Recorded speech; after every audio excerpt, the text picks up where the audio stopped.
My boss told me I was the worst employee that the company ever had and they should fire me. It was an overnight success, 10 years in the making. I've made almost all of the mistakes that can be made. Real estate's a forgiving asset. We had about 150 doors at that point that I had all purchased myself. The most valuable real estate in the world is between our ears. Welcome to Inspired by Success, the podcast where I deep dive into the mindset of successful entrepreneurs, CEOs, and thought leaders. Get ready to be inspired and gain valuable insights to unlock your true potential. You know the saying, do what you love and you'll never work a day in your life? Well, today's guest is living proof. Matthew Pizzon found rental property investing so fulfilling that he turned it from a side hustle into his full-time gig. After quitting his corporate job as a chemical engineer, he stumbled into real estate almost by accident. Now he and his wife own over 200 units in Pennsylvania, financing and improving them creatively. Making the leap to entrepreneurship came after years of running the numbers and establishing systems. So I'm super excited to have him here to share his mindset shifts and strategies for turning side hustles into full-time freedom. So without further ado, welcome to the show, Matt. Thanks for having me, Linda. I'm excited to be here. Awesome. What first sparked your interest in real estate investing? So like you said, I am chemical engineer trained and I went to college for chemical engineering. And in 2010, I graduated, got that job that I'd been hoping to get. It was the depths of the Great Recession and there weren't that many jobs to be had at that time. So I was fortunate. I had to pay off my $50,000 of student loans and I got put in an IT role, even though I'm a trained engineer, and there were no processes, no instructions, no procedures. It was sink or swim. I sunk. Wow. And my boss told me I was the worst employee that the company ever had and they should fire me. And so it was a rough start to my professional life. Yeah. And I realized that I eventually needed to rely on myself and not on others' opinions of me, to especially just having one boss. I realized I wanted to be my own boss and someday I would make that happen. So I realized pretty quickly out of college that chemical engineering was a stepping stone along the way. That training that you spent all that money on, the degree, and now you've just done something totally different. Take me back and how did you start? Especially most people, they don't go from 0 to 200 that fast like you did. So take us back on how did you first start?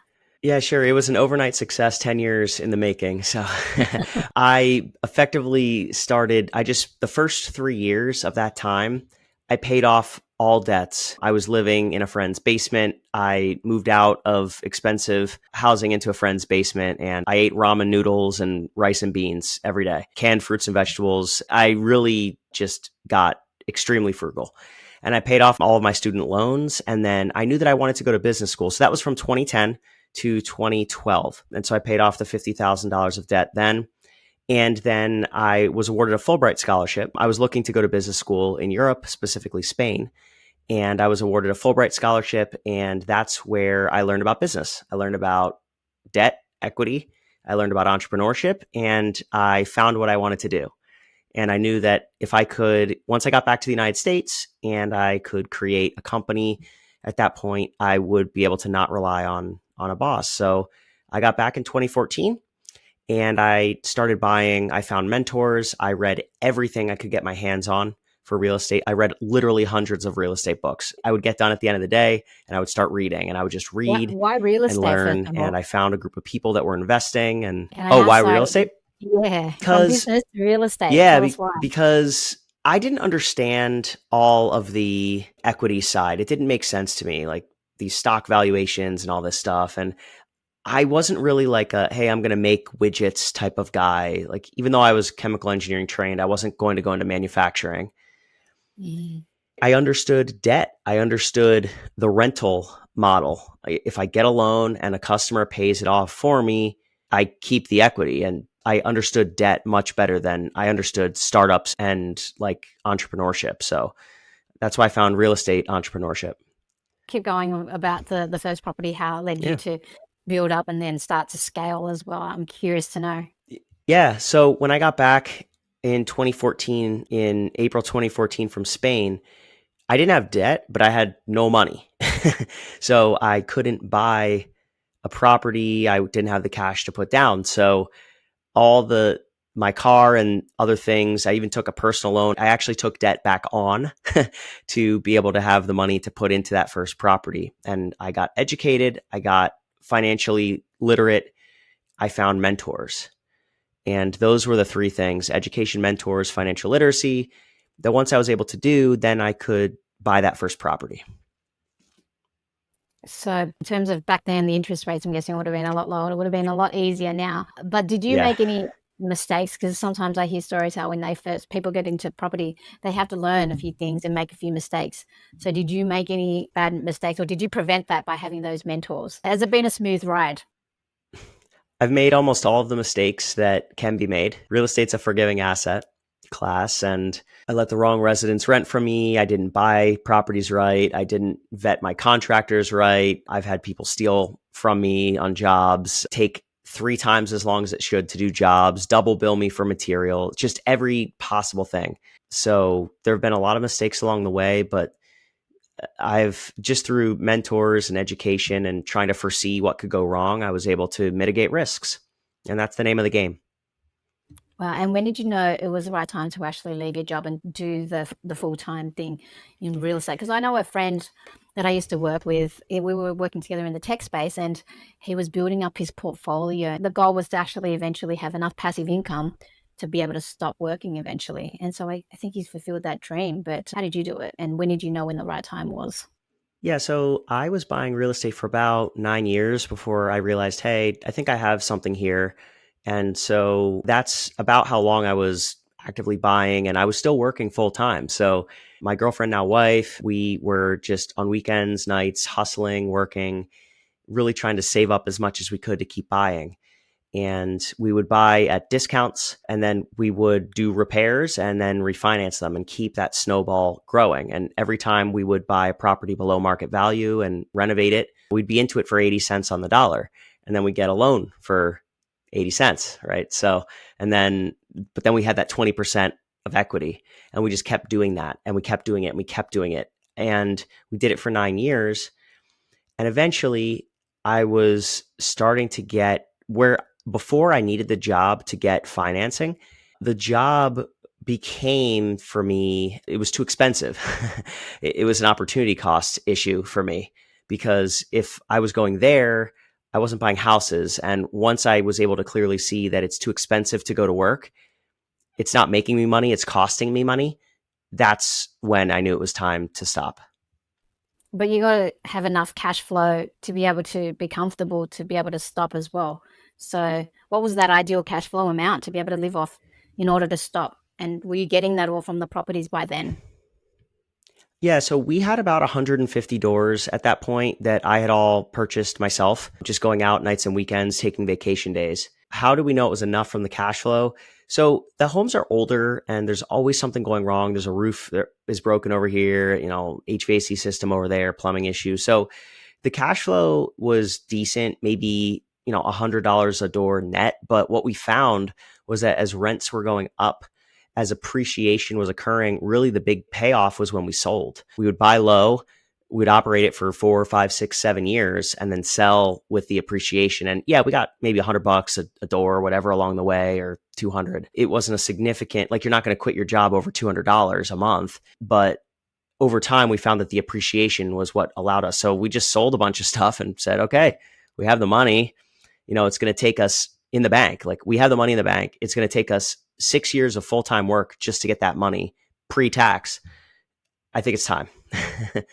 Wow. So you've done flipping yourself, is that right? And then you found the best way to do it is by selling afterwards, because there's just so many I don't know much about real estate. I'm into stocks and crypto and metals, but real estate is a whole new different ballgame for me. So I'm trying to learn. And I listened to one of the other podcasters called Ryan Pineda, and he talks about real estate as well. But there's so many different methods, and I've spoken to other guests as well. So which one has been most profitable for you? Did you flip before, or did you just like to buy and sell? And I've heard what you mentioned, that you're buying it really cheap and then reselling it again. So what methods work the best?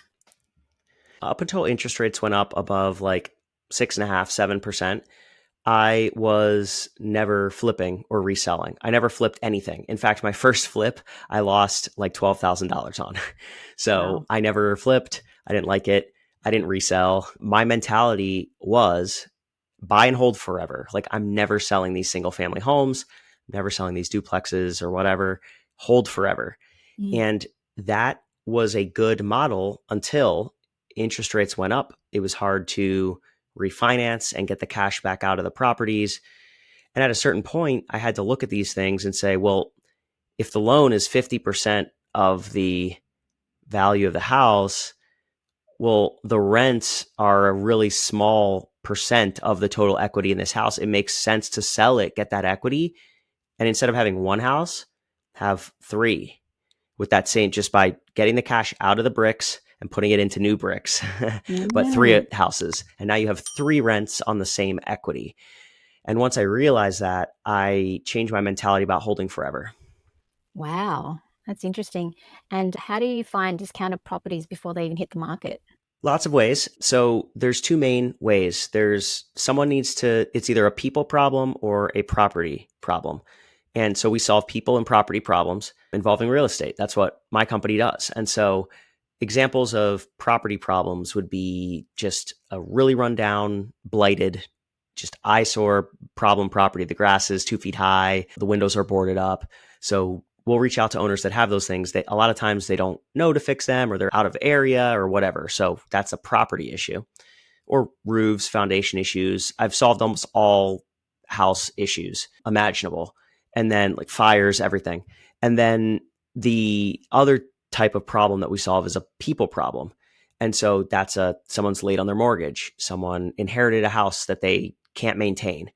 Someone is late on their taxes. Someone they have an IRS lien, all these problems, right? And so we'll solve those problems for people. And in order to do that, though, we have to keep the lights on somehow. And the way that we get paid is by purchasing at a discount, because if the seller was able to resolve those problems, they would have. So they sell the property a little bit less. So we will solve it for them. Wow, do you go out and look for these? Because I'm just thinking scaling issues. You go out and look for them, or do you have scouts or something that do it for you? That Yeah, we you send buy? letters. I have a team in the Philippines actually that goes to the public record and they search like who's late on their mortgage today and all that stuff. And then we'll mail them letters and just say, hey, like if you want to sell, call us. We're a local company. We'll buy your house. We do like Google ads, and we do some other types of digital marketing, SEO stuff. So if someone looks up how to sell their house fast, they'll find our website, stuff like that. We do some other digital ads. We do other types of channels, and we're adding a new one upcoming. So mostly outbound marketing. Oh, Wow, sorry, inbound. We'll send the letters inbound. out, but people call us. So, yep. Which one has been the most Yep. effective? Which channel has been the Letters. most? Letters. Oh, interesting.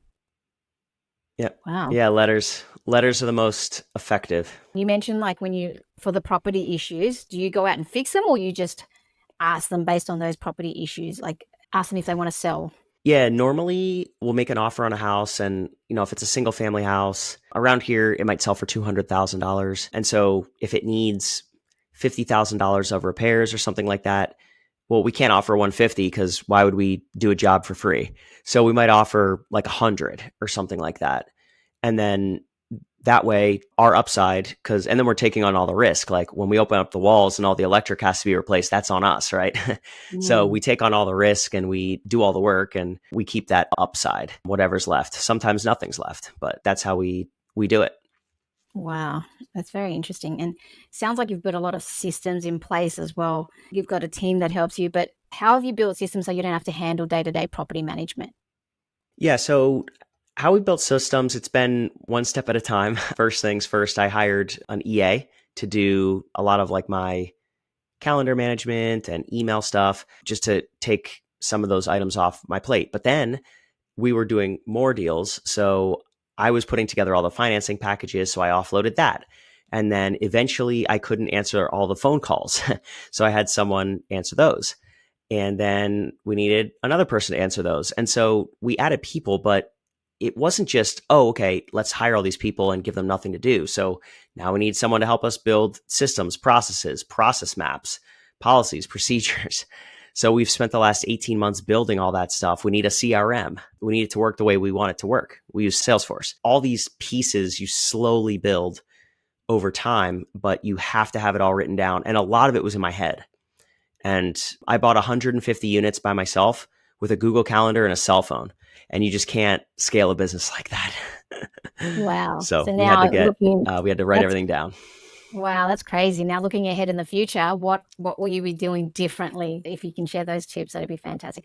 I think the power of AI would definitely help you there. My thoughts come to mind. Like I've got a VA that does everything for me too, and I've got a designer, but I also encourage them to use AI and with productivity. It's just a game changer with what you can do and how you can scale as well. So me as a content creator, I love the tools, but what are your plans for the future in terms of how you would do things differently, how you would scale, how to be more effective in your business? Yeah, that's great. I mean, we use AI all the time. And I was on an AI podcast recently talking about some of the different tools. And I mean, ChatGPT is the obvious one, but Cloud for some of like the reels and stuff like that and other searches. I mean, there's a lot of different tools that we're using that my team uses. And we had to make processes, policies, and procedures in the age of AI. So it Mm. was perfect. It Mm. saved us a lot of time and headache. It gave us 80% of what we needed, and then we could tweak it to our company. So we use those things a lot. And just automation stuff in our CRM, automating texts, tasks, reporting, stuff like that, like reports fire out, emails and stuff, notifications. So we could use tech more. But at the end of the day, real estate's a brick and mortar business and we're dealing with sellers. So we can't get too automated where we're firing off like cadence emails and it just becomes inauthentic, at least in our area. So Mm. there's certain areas that we stay away from, but I couldn't agree more with you about AI in the future and how we can harness that power. Wow. And it seems like you've got all your numbers and finances in place. Was that a skill over time, or did that business course that you did help you do that? Because sometimes a lot of business owners go into business not actually doing all that finance foundation. So, what is the most important financial metrics real estate investors should actually track? Yeah, absolutely. So there's a couple. If you're just looking at rate of return, I look at my return on equity in the property, the return on investment, which I try to really get up well above like 60, 70, 80% just by putting little into the deal. So those are the returns that I look at. I'm always looking at our cash flow management. And that was something that when I had a full time job and I was just buying and holding and refinancing, I didn't have to pay attention to that much because I could Mm. just get the cash back out if I bought a good deal. But these days I can't. So I've really been having to look at, okay, what's the cycle time of either flips or wholesales that we might be doing? And what are our costs now, and like looking at that cash flow analysis. So, and of course, each property has its own P&L that we look at annually. Right now, at the time of this recording, it's tax time. So looking at all those. So those are a bunch of the different things that I look at. And then I do projections. It's like, okay, month by month, were we profitable or not profitable and why? What expenses can we cut? How can we raise revenue?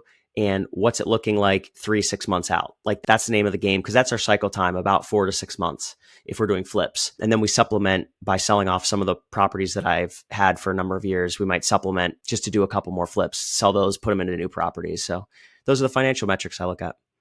Wow, that's very interesting and very in depth too. Can we talk about occupancy rates?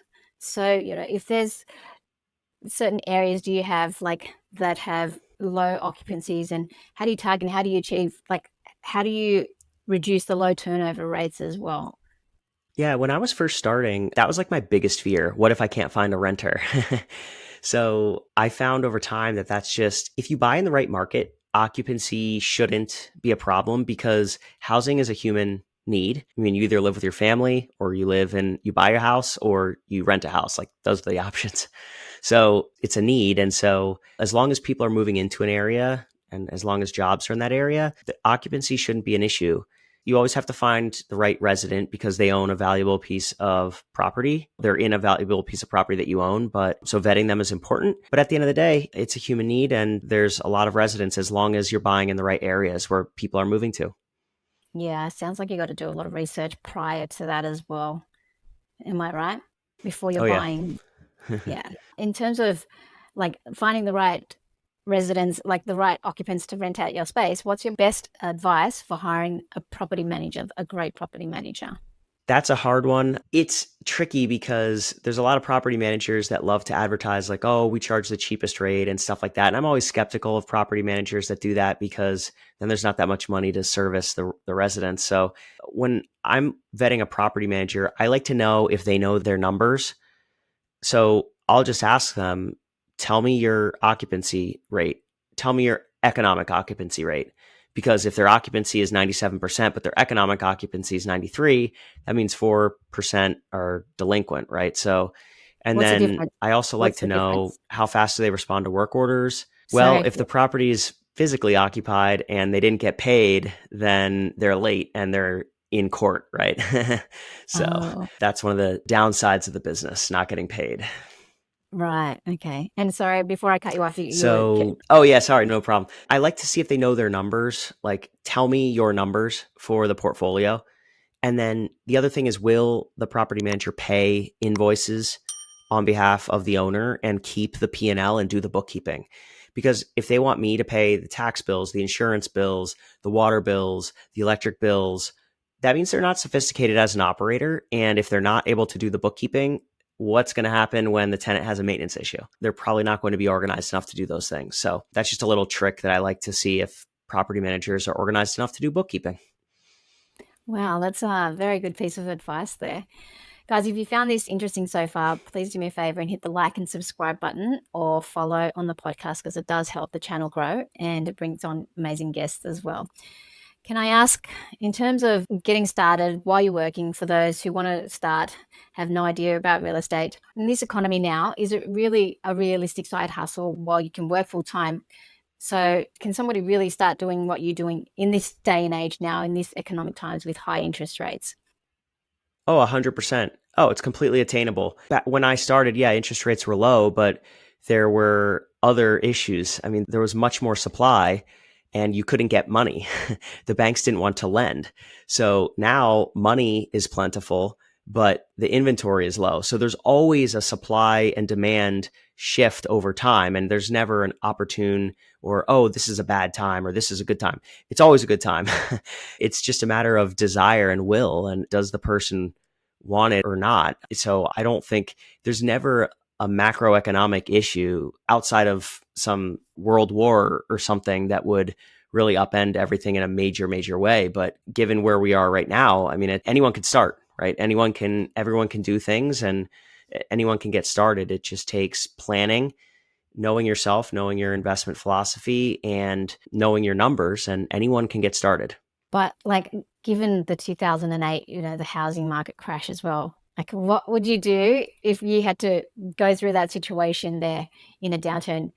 Like if something like a black swan event did happen, I mean, like it sounds like you've had a good run for now. We haven't, like, knock on wood that it continues, but just say if there was a down, because like there's cycles in everything, especially in the stock market and the property market as well. But have you ever thought of what your plan would be if we were in like another 2008 situation? Oh, yeah, absolutely. And I think about that all the time because I have a lot riding on it. So, cash reserves. I think it was Warren Buffett who said that when everyone's swimming, no problem, but you can only see who's swimming when the tide goes out, or, you see who's swimming naked when the tide goes out, or something like that. And so, the way to not have that happen, to keep your shorts on or your bathing suit on, is to have cash, right? Have Mm. reserves and be prepared that if half of the tenants stop paying, like COVID, right? Like all those things, right? Where it's, the economy shut down. What are you going to do? And you need to have those reserves to weather those storms. I had tenants that didn't pay for a year and they never paid. And that was that. Nothing could be done. So you have to have those reserves to weather those storms. It's just about cash reserves. Wow. Yeah. When you mentioned Warren Buffett, I thought, yeah, he likes having those reserves and seeing the downturns as a buying opportunity as well. So that's another thing too. When things are That's right. great, be weary, but when things are down, that's when you jump in, like do opposite what the crowd is doing. What resources do you recommend for people who want to educate themselves on real estate investing? Have you got any books or mentors that you can recommend that have helped you? Oh my gosh, there's so many. Where to even start? I really dove into biggerpockets.com, listening to their podcasts, consuming their blog posts. There's just so many. I mean, the ABCs of Real Estate Investing by Ken McElroy, The Millionaire Real Estate Investor, The One Thing. There's just so many good books like that. And I have them all, around on my bookshelves, which can't be seen right now, but they're all just right here. And I look at them periodically and think about the principles learned there. And there's just, in today's modern age, it's all the information is available online, and there's not an information or education problem. There's more of like a just doing it because all the information is out there, right? So there's a fine line between education and analysis paralysis. So at some Yes. point you educate 5, 6, 7, 8 months, but then you got to take action. Wow. And that's great. Great advice, because I do see a lot of people that consume a lot of content, but like you said, they just want entrepreneurs instead of entrepreneurs, and they don't just take the risk and do it. It sounds like you got a lot of passion for it too, which helps. Let's talk about mindset. Can you tell us what mindset tips do you have for aspiring real estate entrepreneurs? Yeah. Oh, yes. I mean, the most valuable real estate in the world is between our ears. And so everyone likes to focus on the real estate out there. Oh, that house, that house, that house. But they don't think about the real estate inside. And so the mindset is the most important thing, because the external things, the houses, the financing, how you run your business, all starts in the mind. So it starts with your investment philosophy, what you want to accomplish, why, what are your goals, where do you want to be in 5 and 10 years? And then after that, how do you look at wealth and money? Do you have limiting beliefs about wealth and money? I know I did. I grew up with a lack mentality that there was never enough. Money was something to be feared, not used, not a tool. It was something that we never had enough of. And so I had to switch that mentality. Otherwise, I could never have it. Right. Then that's the next part. How do you think about wealth and money? And then how do you look at budgeting? Because if you don't budget your personal finances, how are you going to run a business? And then you have to think like an entrepreneur, like a business owner. You have to think this is truly a business, regardless of the business that you're in. And you need to run it like one, and you need to put profit first. You need to make sure that you're sustainable, because you can't help anyone. You can't help any of your customers without sustainability financially. So that's just a couple of tidbits on mentality, but I could talk so much more about that, but it all starts in the mind. I totally agree. How did you reset your own mind shift, especially when you had those limiting beliefs? What was the pivotal moment that you had to reset it and take us back through that shift, the lack mentality as well? Because a lot of people use that and then they have fear, or they just repel the wealth mentality. But how did you change that shift? I read so many books on it. And I realized that in order, like T. Harv Eker, The Secrets of the Millionaire Mind, and other just mindset books, Think and Grow Rich, just these amazing books on belief, and that the human belief is the most powerful force in the world. And some of it sounds kind of hokey, but I mean, it is No. true. So I read and reread and reread. I just decided, I said, I'm going to think this. I have to believe something, and I'm going to choose something that benefits me to believe, because it's the way that I used to believe didn't work. Sounds beautiful. And I totally agree with those books as well. I've read a few of them and they do help. Mindset is so, so crucial. Now that you're even thinking ahead, like I like it that you've planned ahead as well. So I'm curious to know, what does the ideal future look like for you? What are the next plans? What are you excited about? Yeah, sure. So I'm really excited. I'm building right now like a flipping business, which I was always against. I never wanted to Mm, do that, but yeah. I'm coming across so many properties in my marketing that are difficult to retain with higher interest rates. Someone should fix them. So I am. So I'm fixing and reselling, and that's going to fund our marketing operations and provide cash for down payments for apartment buildings. But I'm really aspiring to purchase larger multifamily communities over the coming years, the 3 to 5 years, really looking at buying 40, 50, 60, 70, 80 unit garden style apartment communities, just because they're easier to manage. They're all in one location, because right now I have stuff scattered all over the place. So I'm excited to buy larger communities like that and provide housing at scale.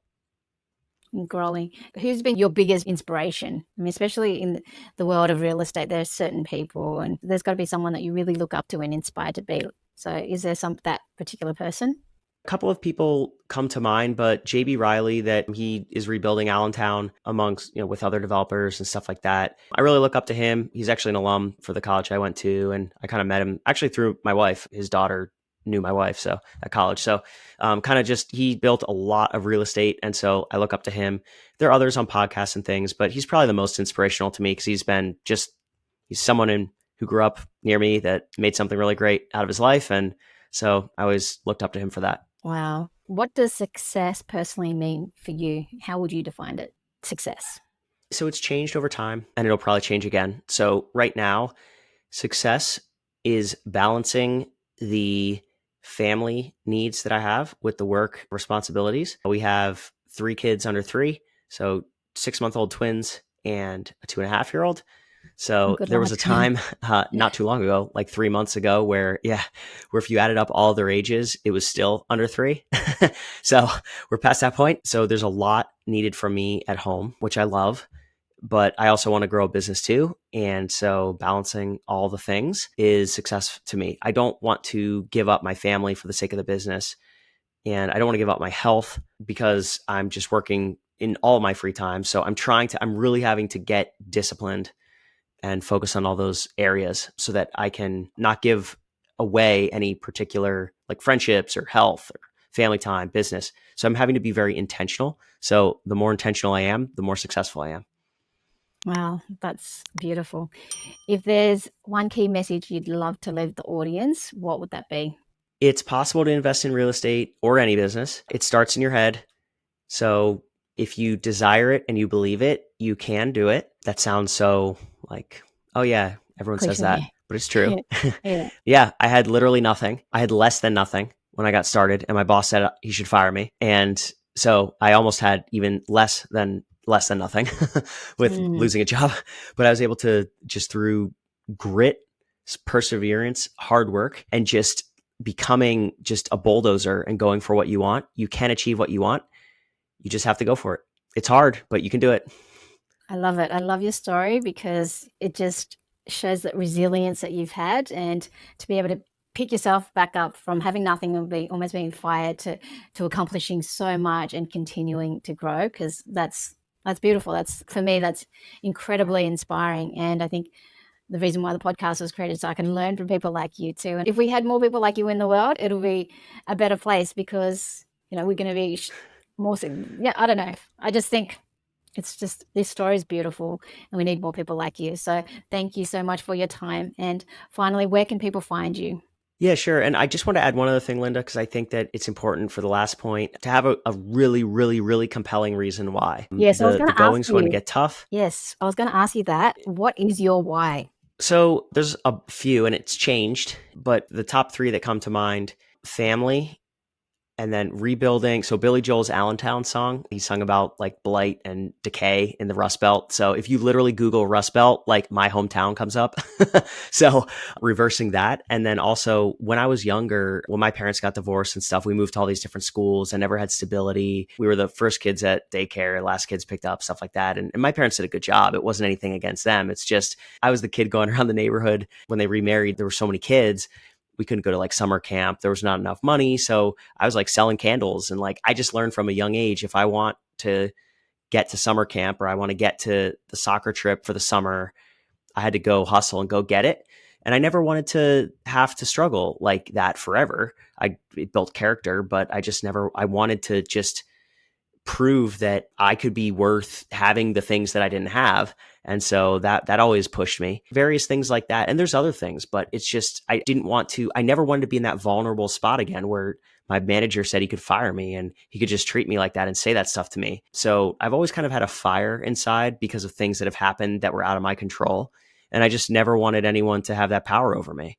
So all those things, and there's more, but and it gets hard. Like those things just fuel me. I love it. Yes. Like being able to turn the dark into fuel to get you where you are and to bring that drive. So I can relate to that when people have a tough upbringing or like a lot of challenges in life.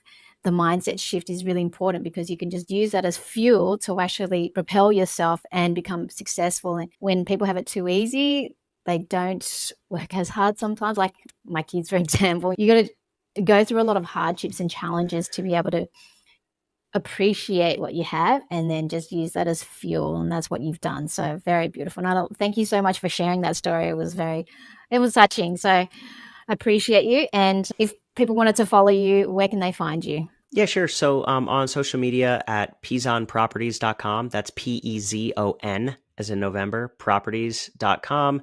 And then we're on YouTube, X, all that stuff, Instagram, all that social media channels. So putting out content on selling your house off market. Thank you. I'll add that all in the links too in the description. Thank you so much for your time, Matthew. It was really a pleasure to speak to you and talk to you. Thanks so much for having me, Linda.